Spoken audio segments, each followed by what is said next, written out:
નમસ્કાર વિદ્યાર્થી મિત્રો, આજે ફરી ગણિત ધોરણ 9 ચેપ્ટર 2 બહુપદી સ્વાધ્યાય 2.1 આના આગલા વિડીયોમાં આપણે જોયું હતું કે બેઝિક પદાવલી કોને કહેવાય છે અને બહુપદી કોને કહેવાય છે। બહુપદી એટલે એવી બેઝિક અભિવ્યક્તિ કે જેના ઘાત હંમેશા પૂર્ણ સંખ્યા હોય, તો એને આપણે બહુપદી કહેતા હતા। એ જોઈશું સ્વાધ્યાય 2.1 પ્રશ્ન નંબર 1। નીચેના પૈકી કઈ બહુપદી એક ચલવાળી છે અને કઈ નથી એ જણાવો। તો એક ચલવાળી એટલે કે આપણે ચલ તરીકે હંમેશા બીજી એબીસીડીના સ્મોલ અક્ષરો કે x y z એવું લખીએ છીએ, તો એને આપણે ચલ કહીએ છીએ। તો એવા આપણે ચલ એમાં શોધીને જણાવવાનું છે કઈ બહુપદી એક ચલવાળી છે અને નથી। તો બે વસ્તુ શોધવાની છે। પહેલું કે આ જે લખી છે બેઝિક અભિવ્યક્તિ એ એક ચલવાળી છે અને બીજું કે બહુપદી છે કે નથી। તો પહેલો દાખલો લઈશું આપણે। બહુપદી 4x નો વર્ગ - 3x + 7 ત્રણ પદો આપ્યા છે એટલે કે ત્રિપદી છે। 4x નો વર્ગ પહેલા પદમાં x ની ઘાત 2 સહગુણક 4 - 3x બીજું પદ x નો સહગુણક -3 અને ઘાત 1 અને છેલ્લું પદ છે 7 એટલે કે અચળ પદ છે, ઘાત લખાશે x નું 0 ઘાત। તમે જોઈ શકો છો પહેલું બધા જ પદમાં ચલ કેટલો આપ્યો છે x, તો લખી શકાશે કે બધા જ પદ એટલે કે ત્રણેય પદનો ચલ x છે। એટલે શું થઈ ગયું? એક ચલવાળી પદાવલી છે। અને બીજું શું જોવાનું? એ બહુપદી છે કે નહીં, તો એના ઘાત જુઓ। પહેલા પદનો ઘાત 2, બીજા પદનો ઘાત 1 અને ત્રીજા પદનો ઘાત 0 એટલે કે પૂર્ણ સંખ્યા છે। તો લખી શકાય ફરી કે બધી જ ઘાત પૂર્ણ સંખ્યા છે માટે આ એક ચલ વાળી બહુપદી છે। બીજો દાખલો જોઈએ, નંબર 2 y² + વર્ગમૂળ 2। અહીં બે પદો આપ્યા છે y² + 2। તમે જોઈ શકો છો આગલા દાખલામાં ચલની જગ્યાએ શું લખ્યું હતું x, તો અહીંયા આપણે ચલ તરીકે શું આપ્યું છે y ચલની બહુપદી આપી છે। તો આપણે બધા જ y ચલ જોવાના, તેથી છે y² + વર્ગમૂળ 2। હવે અહીં અચળ પદ છે તો લખાશે y ની 0 ઘાત। અને પહેલા જોઈશું ચલ કયો છે y, તો બંને પદમાં એક જ ચલ છે કયો y, એક જ ચલ y આપેલ છે। હવે એની ઘાત જુઓ, તો એની ઘાત કઈ છે? પહેલા પદની ઘાત 2 છે અને બીજા પદની ઘાત 0 છે એટલે કે પૂર્ણ સંખ્યા છે। તો લખાશે ઘાત પણ પૂર્ણ સંખ્યા છે, એટલે કે આ પદમાં ચલ પણ એક જ આપેલો છે y અને ઘાત પણ પૂર્ણ છે, એટલે કે આ એક ચલ વાળી બહુપદી છે। ત્રીજો દાખલો જોઈએ, નંબર 3 3 ગુણ્યા વર્ગમૂળ t પ્લસ t ગુણ્યા વર્ગમૂળ 2। બે પદો આપ્યા છે આપણને 3 ગુણ્યા વર્ગમૂળ t પ્લસ t ગુણ્યા વર્ગમૂળ 2। હવે અહીં આ સંકેત આપ્યો છે વર્ગમૂળને આપણે કાઢી નાખીએ પહેલા, જેમ કે થઈ જશે 3t આ ઘાત કાઢી નાખીએ શું લખાશે 1/2 ઘાત પ્લસ t ગુણ્યા વર્ગમૂળ 2।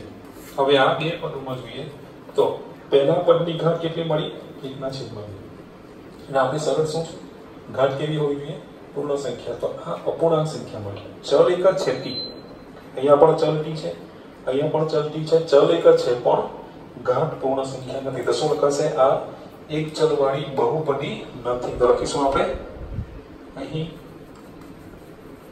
ઘાત પૂર્ણ સંખ્યા નથી માટે આ એક ચલ વાળી બહુપદી। ચોથો દાખલો જોઈએ, y પ્લસ 2/y। હવે અહીં 2/y આપ્યું છે અને સાદુરૂપ આપવું તો શું થઈ જશે y ને ઉપર લઈ જઈએ પ્લસ 2 ગુણ્યા y ની શું લખાશે માઈનસ 1 ઘાત.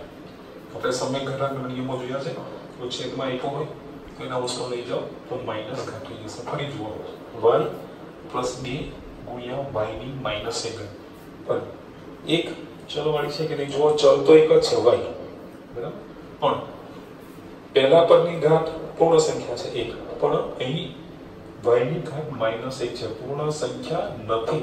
તો ફરી આ પણ કેવી છે ઘાત પૂર્ણ સંખ્યા નથી માટે આ એક ચલ વાળી બહુપદી નથી.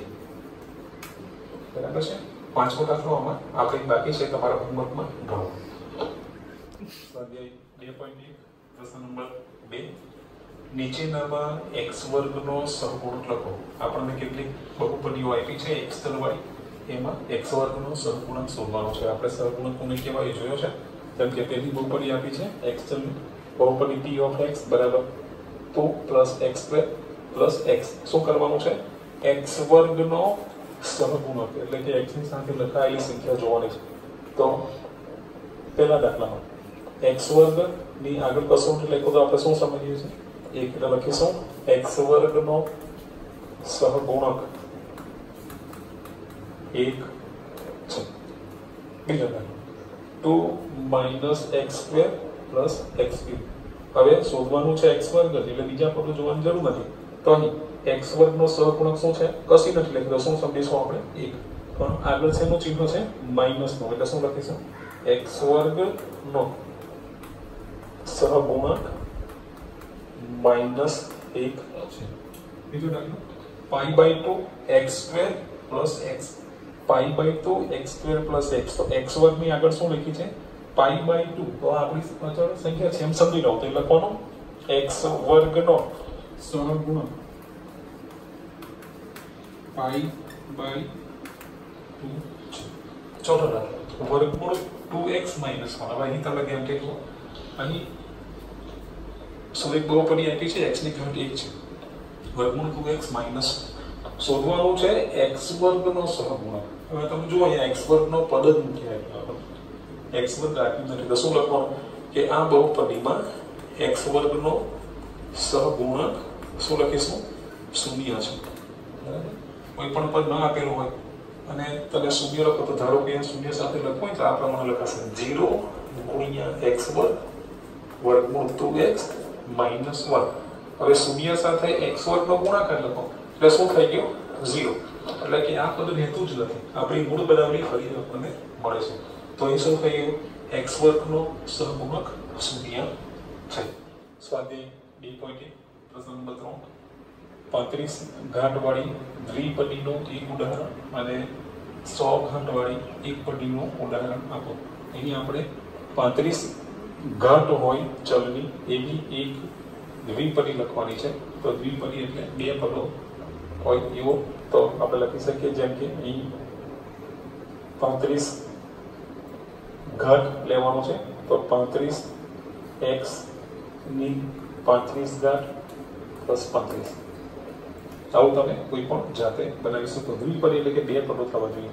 35 આનો સહગુણક છે x ની કેટલી ઘાત લખી છે 35 + 35. બીજું ઉદાહરણ લખી શકો x ની 35 ઘાત + 1. ત્રીજું ઉદાહરણ તમે ધારેલા ઉદાહરણ લખી શકશો 10x ની 35 ઘાત + 10. તો આવા સંખ્યા ઉદાહરણ તમે લખી શકો છો. બે પર હોવા જોઈએ અને ઘાત કેટલી હોવી જોઈએ વધારેમાં વધારે ઘાત 35.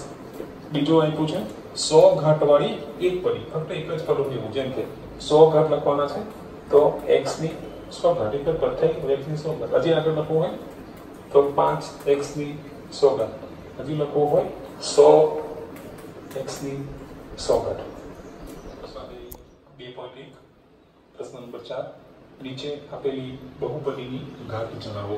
તો બહુપદીની ઘાત એટલે કે આપેલી બહુપદીમાં જે સૌથી વધારે ઘાતવાળું પદ હોય એની ઘાત એ બહુપદીની ઘાત છે એમ કહેવાય. તો આપણે આપેલી જેટલી બહુપદીઓ છે એમાં સૌથી વધારે ઘાતવાળું પદ કયું છે શોધી નાખીએ. જેમ કે પહેલું લખ્યું છે પહેલી બહુપદી આપી છે 5x નો ઘન પ્લસ 4x નો વર્ગ પ્લસ 7x. પહેલા પદમાં x ની ઘાત 3, બીજા પદમાં x ની ઘાત 2, ત્રીજા પદમાં x ની ઘાત 0. તો સૌથી વધારે ઘાત કેટલી આવી છે? તો અહીં લખાશે કે બહુપદીની ઘાત 3 છે. બીજો દાખલો 4 માઇનસ y સ્ક્વેર. તો અહીં 4 ગુણ્યા y, y ની ઘાત કેટલી છે? 0 ઘાત છે. તમારે લખવું હોય તો લખાશે અહીંયા 4 y ની 0 ઘાત માઇનસ y સ્ક્વેર.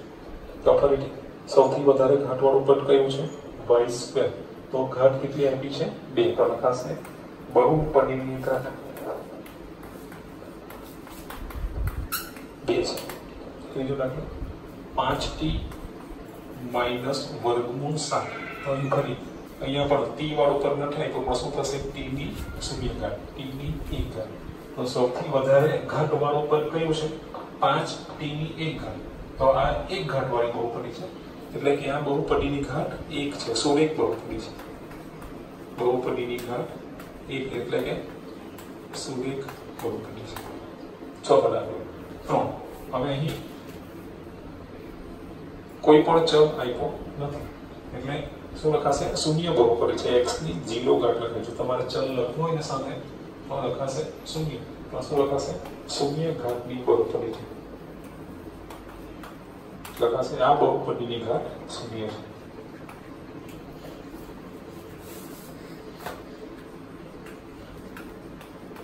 બહુપદીની ઘાત શૂન્ય છે. સ્વાધ્યાય 2.1 પ્રશ્ન નંબર 5. નીચે આપેલી બહુપદીઓને સુરેખ, દ્વિઘાત કે ત્રિઘાત બહુપદીમાં વર્ગીકૃત કરો. એટલે કે આપણે અહીં બહુપદીની સૌથી વધારે ઘાત કે કઈ છે એ શોધવાની છે. 1 ઘાત વાળી છે, 2 ઘાત વાળી છે કે 3 ઘાત વાળી છે. તો અહીંયા જોઈશું પહેલો દાખલો નંબર 1, x² પ્લસ x. સૌથી વધારે ઘાત કેટલી આપી છે? 2, અને આની ઘાત 1 છે. તો શું થશે? આ બહુપદીની ઘાત કેટલી છે? 2. તો શું લખીશું? આ બહુપદી દ્વિઘાત બહુપદી છે. બીજો દાખલો x માઇનસ x નો ઘન. પહેલા પદનો ઘાત 1 અને બીજા પદનો ઘાત કેટલો છે? 3. તો સૌથી વધારે ઘાત કેટલી આપી છે? 3 આપી છે. તો શું લખીશું?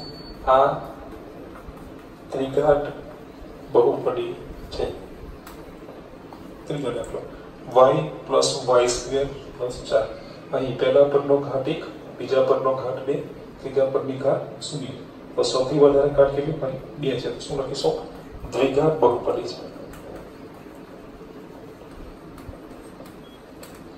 ચોથો દાખલો 1 વત્તા x. અહીં 1 ની સાથે x ની 0 ઘાત અને x ની 1 ઘાત. સૌથી વધારે ઘાત કેટલી છે? 1. તો 1 ઘાત વાળી બહુપદીને શું કહીએ છીએ આપણે? સુરેખ બહુપદી છે. તો આ એક સુરેખ બહુપદી છે. એના પછી 3t. ફરી અહીંયા પણ t ની કેટલી ઘાત છે? 1 ઘાત છે. તો 1 ઘાત વાળી બહુપદીને આપણે શું કહીએ છીએ? સુરેખ બહુપદી. તો આ પણ શું થઈ ગયું? સુરેખ બહુપદી. છઠ્ઠો r². r ની ઘાત કેટલી આપી છે? 2 ઘાત. ભલે પદ એક જ છે પણ ઘાત કેટલી છે? 2. તો શું લખાશે? દ્વિઘાત બહુપદી છે.